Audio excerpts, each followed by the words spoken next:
BPL এর একাদশ আসরের জন্য নিজেদের এরই মধ্যে ঢেলে সাজিয়েছে সিলেট স্ট্রাইকার্স। নামি দামি দেশি বিদেশি তারকা ক্রিকেটারদের নিয়ে সাজিয়েছে তারা দল। দেশি ক্রিকেটারদের মধ্যে জাকির আলী অনিক, তানজিম সাকিবরা আছেন দারুণ ফর্মে। তাছাড়াও জাকির হাসান, রনি তালুকদারদের নিয়ে গড়া দলটার দেশি সেট আপ বেশ শক্তিশালী। তাছাড়া বিদেশিদের মধ্যে পল স্টার্লিং, রাকিম কর্নওয়াল আর বল হাতের এই স্টপলি হতে পারেন ম্যাচ উইনার।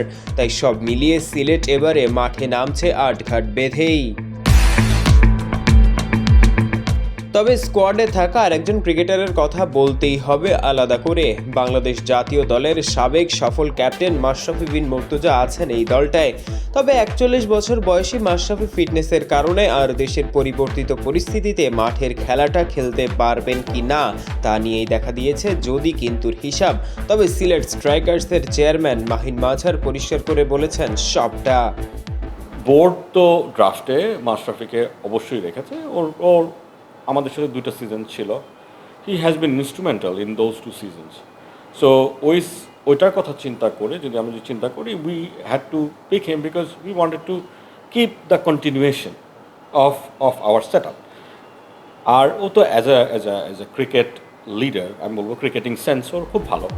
মাশরাফিকে নিয়ে সিলেট দলের কোনোই সমস্যা নেই, স্কোয়াড প্লেয়ার হিসেবেই তাকে দেখতে চায় সিলেট স্ট্রাইকার্স চেয়ারম্যান যোগ করেন।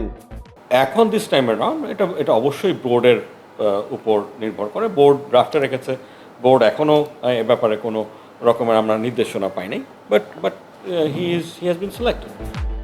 মাশরাফির খেলা নিয়ে পাল্টা প্রশ্ন ছুড়ে দিয়েছেন সিলেটের মালিক। ফিট থাকা সাপেক্ষে খেলবেন ম্যাচ। টিম ম্যানেজমেন্ট এবং ম্যাচ দুপক্ষের মতামতের পরেই আসবে চূড়ান্ত সিদ্ধান্ত। আমার আপনাকে প্রশ্ন যদি say any player, if he is not fit, if he is injured, should he be playing? No. বাংলাদেশের প্রেক্ষাপটটা ভিন্ন হবে কেন? We should not, একটা fit প্লেয়ারই should play, right? So বাংলাদেশের প্রেক্ষাপটটা দিক ভিন্ন হওয়া উচিত না, আমি মনে করি। মাঠের খেলায় উন্নতির পাশাপাশি মাঠের বাইরেও বিপিএল এবং সিলেট স্ট্রাইকার্সের উন্মাদনাকে ছড়িয়ে দিতে বদ্ধপরিকর দলটা। এরই মধ্যে তারা চুক্তি চূড়ান্ত করেছে গ্লোবাল ব্র্যান্ড সিকে ফ্রোজেন ফুডের সাথে। USA, UK, New Zealand, France, Italy, Canada, Portugal, Saudi Arab সহ ইউরোপ, আমেরিকা ও মধ্যপ্রাচ্যের বহু দেশে কাজ করে থাকে বৈশ্বিক এই প্রতিষ্ঠানটি। ডেফিনেটলি আমরা প্রথম সিজন থেকে কিন্তু যেমন পেসার হান্ট, ইউথদেরকে এবং বাচ্চাদেরকে আমরা সবসময় কিন্তু very passionate about youth and kids.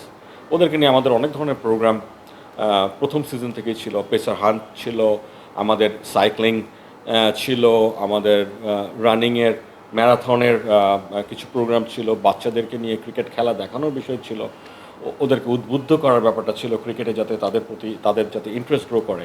তো এই ধরনের কিছু প্রোগ্রাম আমরা গত 2 বছর ধরে করেছি। থার্ড ইয়ারে আমি মনে করি যে আমরা আরও ফোকাসড, নতুন করে বিপিএলটা একটা রঙিন বিপিএলে। সিলেট স্ট্রাইকার্সের চেয়ারম্যান মাহিন মাঝার এবং সিকে ফ্রোজেন ফুডের চেয়ারম্যান শাহজাদা মোহাম্মদ আলীর মধ্যে এই চুক্তি স্বাক্ষরিত হয়। সিলেট স্ট্রাইকার্স এই চুক্তিকে আখ্যা দিয়েছে মাইল ফলক হিসেবে। এই চুক্তির মাধ্যমে আন্তর্জাতিক দর্শকদের মধ্যে বিপিএল এর উন্মাদনাকে পৌঁছে দেওয়া সহজ হবে। তাছাড়া বিপিএল এর মতো বৈশ্বিক লিগের সাথে সম্পৃক্ত হতে পেরে উচ্ছ্বসিত সিকে ফ্রোজেন ফুড। এই চুক্তি বিপিএলকে বৈশ্বিকভাবে আরও জনপ্রিয় করে তুলবে বলে বিশ্বাস করে উভয় পক্ষ। পারভেজ ইমাম, On Field।